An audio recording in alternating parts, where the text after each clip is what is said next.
Welcome to This Explainer. Okay, I am so incredibly excited to have you here today, mostly because we're looking at something every single one of us experiences, and honestly, the stakes are surprisingly high. Did you know that the average person right now spends over 3 hours a day just staring at their mobile screen?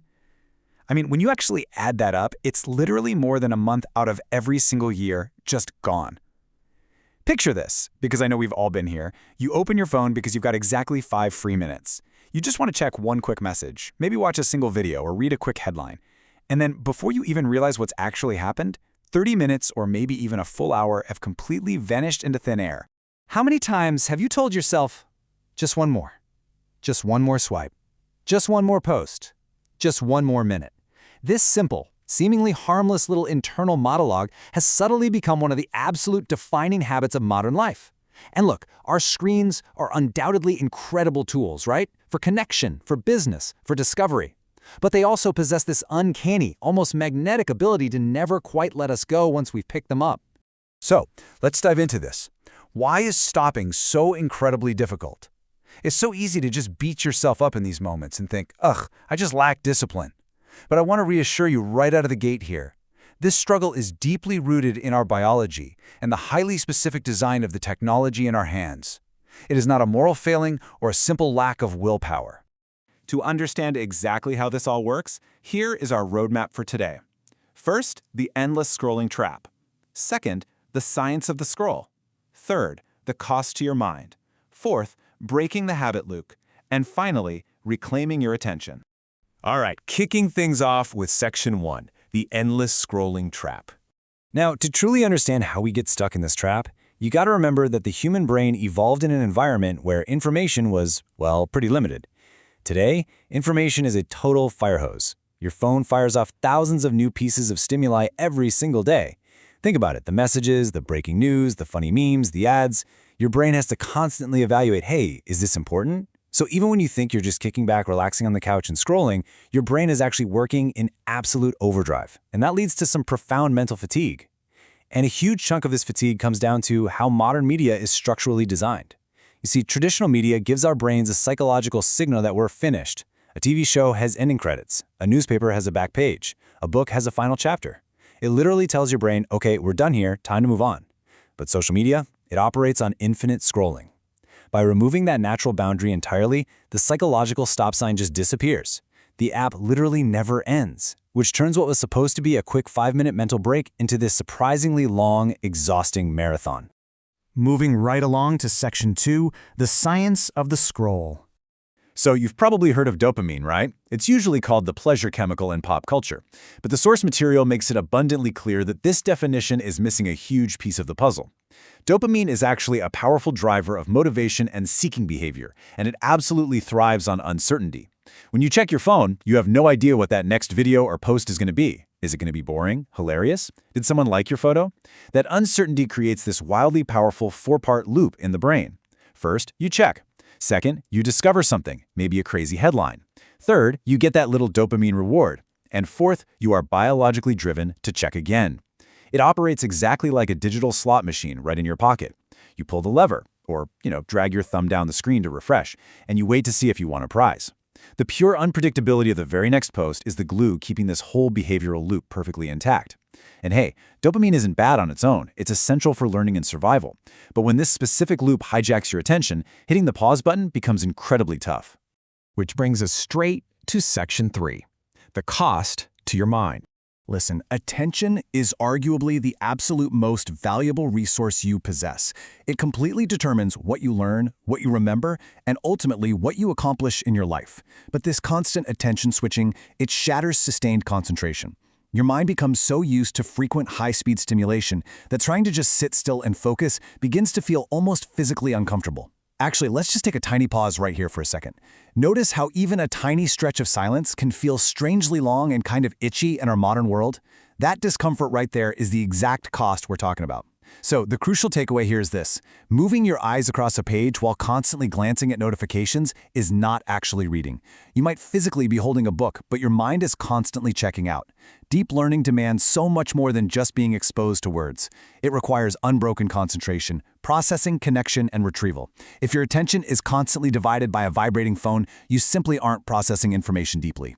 Protecting your attention literally protects your ability to learn, to grow, and to remember. And man, this cost extends heavily into our emotions too. The source material outlines something called the comparison machine. Just imagine you're sitting on your couch on a random Tuesday night folding a massive mountain of laundry, feeling maybe a little tired and stressed out. You open your phone and boom, suddenly you're staring at a high school acquaintance's flawless, sun-drenched beach vacation. Social media presents the edited life, the vacations, the promotions, the shiny new cars. But real life, that's made up of ordinary hours, failures, doubts, and the daily grind. When you're constantly comparing your actual, unfiltered reality against someone else's meticulously curated highlight reel, your mind starts asking some pretty dangerous questions. Why am I behind? Why isn't my life like theirs? And this fundamentally erodes your self-esteem and just strips away your daily satisfaction. In this emotional toll is instantly compounded by FOMO, the fear of missing out. You check your phone because you're wondering, are my friends talking without me? Am I missing some critical breaking news? This traps the brain in a constant state of hyperarousal. Eventually, this constant alertness leads to this really strange digital restlessness. Have you ever felt your phone vibrate in your pocket, only to pull it out and realize literally no one texted you? That is phantom vibration syndrome, and it proves our nervous systems are just stuck on high alert. Even worse, we bring this restless energy right into bed with us. Staring at highly stimulating content in blue light when we should be winding down completely destroys our ability to enter deep REM sleep, which directly messes with the critical physical and mental recovery our bodies so desperately need. All right, let's pivot to some solutions with Section 4, breaking the habit loop. The really great news here is that the goal isn't to throw your phone into the ocean and swear off technology forever. The goal is to rebuild your ability to control your attention. And to do that, we have to recognize that habits don't always require a conscious decision. We often scroll entirely unconsciously because the behavior is tied to specific triggers. You feel a wave of boredom, you reach for the phone.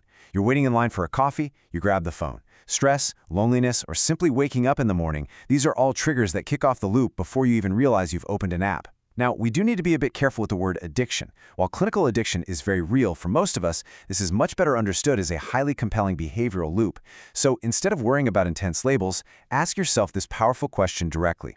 Do I control my social media, or does it control me?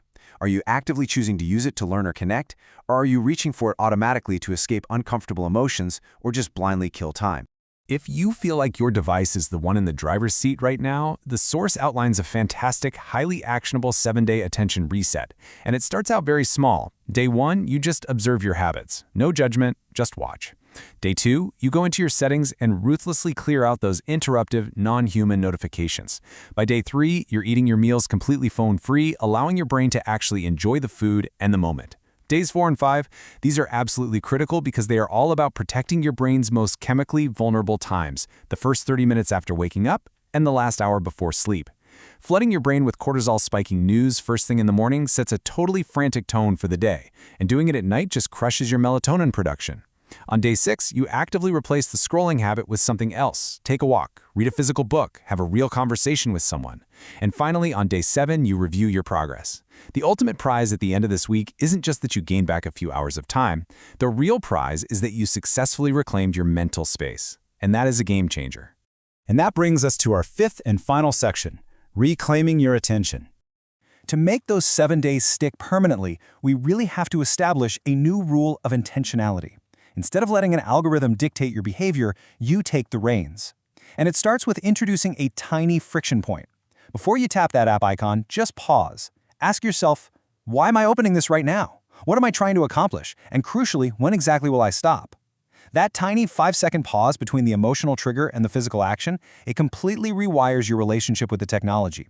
But look, let's be real. Relying on sheer willpower alone is a losing game. You need to proactively rebuild a healthy brain environment. If you sleep with your phone practically glued to your forehead on your nightstand, willpower isn't going to save you. You're going to check it. So change the environment to support your new intentionality. Put the charging cable all the way across the room. Turn off the audible alerts. Bury the most distracting apps in a folder on the very last page of your home screen. Basically, make the right choice the easy choice. The source material offers this truly brilliant perspective on all of this. It says, a hammer is useful, but you don't carry it around hitting everything all day. This perfectly captures our ultimate goal here. Social media, smartphones, the internet, they are not the enemy. They let us learn amazing new skills, build incredible businesses, and stay deeply connected with loved ones all across the globe. But just like a hammer, technology is simply a tool. And tools require strict boundaries so that they serve us and build our lives up, rather than consume our time and tear our focus down. Well, we've covered a ton of ground today, from the biology of the unpredictable dopamine loop all the way to the actionable 7-day reset. But as we wrap up, I really want to leave you with one final provocative thought. The next time you're holding your phone, feeling that super familiar automatic urge to dive right back into the endless scroll, pause for just a moment. Look at the screen in your hand and ask yourself, if I spend another hour scrolling, what will I have genuinely gained? And then ask, what could I do with that beautiful, unbroken hour instead? Your attention is your life. Where your attention goes, your life ultimately follows. Don't let an algorithm decide your future. Thank you so much for joining me in this explainer. Now go out there and intentionally reclaim your attention.